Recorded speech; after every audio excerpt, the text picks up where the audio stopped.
ने press conference करी, बहुत सारे तथ्य भी सामने ऐसे रखे जो संदिग्ध थे, जिसपे शक किया जा सकता है। कैसे इसको देखते हैं? उन्होंने चुनाव हम लोग तो बिना मतलब मेहनत कर रहे हैं, रैलियां कर रहे हैं, सभाएं कर रहे हैं, जनता के लिए काम कर रहे हैं, संगठन बना रहे हैं, दिन रात दौड़ रहे हैं। ये तो अच्छा फॉर्मूला प्रधानमंत्री जी ने निकाल लिया है, मोदी जी ने। आप बताइए, आदित्य श्रीवास्तव नाम का व्यक्ति महाराष्ट्र में भी वोट कर रहा है, बेंगलोर में भी वोट कर रहा है, लखनऊ में भी वोट कर रहा है और वाराणसी में भी वोट कर रहा है। प्रधानमंत्री खुद फ्रॉड करके जीत रहे हैं, वो भी बड़ी मुश्किल से। अगर शायद वो फ्रॉड नहीं करते तो चुनाव हार गए थे देश के प्रधानमंत्री। और राज्य दर राज्य आप भ्रष्टाचार कर रहे हैं। आपने महाराष्ट्र में खेल किया, हरियाणा में किया, दिल्ली का तो हम लोगों ने खुद पकड़ा था। मंत्रियों के घर पे 33 vote, 22 vote, 26 vote, 15 vote. Bharatiya Janata party के पदाधिकारियों ने एक एक बूथ पे आम आदमी पार्टी के वोट्स को टारगेट करके वोट कटवाने की एप्लीकेशन दी। 600, 800, 1000 लोगों की वोट कटवाने की एप्लीकेशन दी। तो केजरीवाल जी जो 10 साल से जनता के लिए काम कर रहे थे, अब तो उस बात का कोई मतलब नहीं है, क्योंकि जनता का वोट तो चोरी हो चुका है, उस पर तो डकैती पड़ गई और हम उस डकैती में लूट लिए गए, हम तो हार गए चुनाव।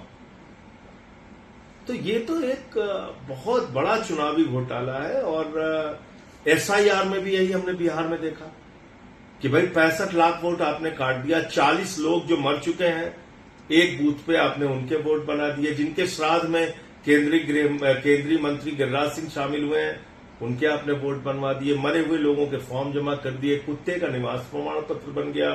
ट्रंप का वोट बिहार में बन गया। अब क्या बचा रह गया?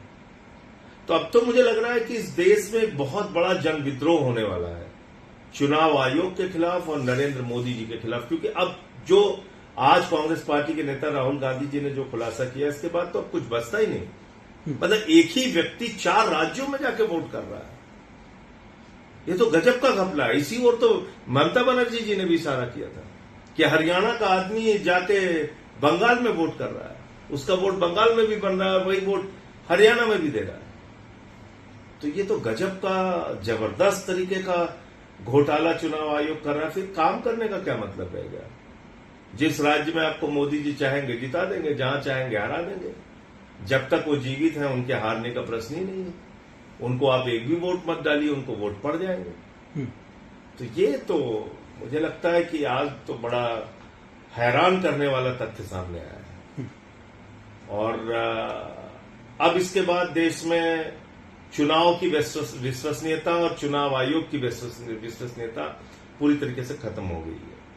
तो अब चुनाव आयोग नाम की कोई संस्था बची ही नहीं, मुझे ऐसा लगता है। हम लोग भी चीख रहे थे, चिल्ला रहे थे कि साहब ये मंत्रियों के घर में इतने वोट बने हैं, ऐसा है वैसा है, ये बीजेपी के पदाधिकारी हैं जो वोट कटवाने के एप्लीकेशन दे रहे हैं। लेकिन हमें तब भी थोड़ी बहुत उम्मीद थी, लेकिन अब तो लग रहा है हमारे तो वोट पर डकैती करके इन लोगों ने चुनाव जीत लिया। दिल्ली का चुनाव, दिल्ली का चुनाव अवैध घोषित होना चाहिए। दिल्ली का चुनाव फिर से कराया जाना चाहिए। दिल्ली में पूरा फ्रॉड करके भारतीय जनता पार्टी जीती। अब तो ये स्पष्ट हो गया, दिल्ली का चुनाव पूरी तरीके से निरस्त होना चाहिए और फ्रेश इलेक्शन पूरे दिल्ली के अंदर कराना चाहिए। और जहां जहां भी गड़बड़ी इस तरह की हुई है, वहां पे दोबारा चुनाव कराना चाहिए।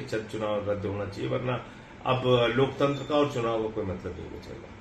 सर, राहुल गांधी ने कहा कि सत्ता विरोधी लहर चल रही है, मगर बीजेपी इससे अछूती है कहीं ना कहीं। नहीं तो वो इसीलिए अछूती है ना, क्योंकि वो तो फ्रॉड करके जीत रहे हैं। मोदी जी को काम करने की जरूरत क्या है? वो तो फ्रॉड करके चुनाव जीत रहे हैं। उनको पता है कैसे फ्रॉड करना है। लोग उनको वोट दें ना दें, वो जीतेंगे।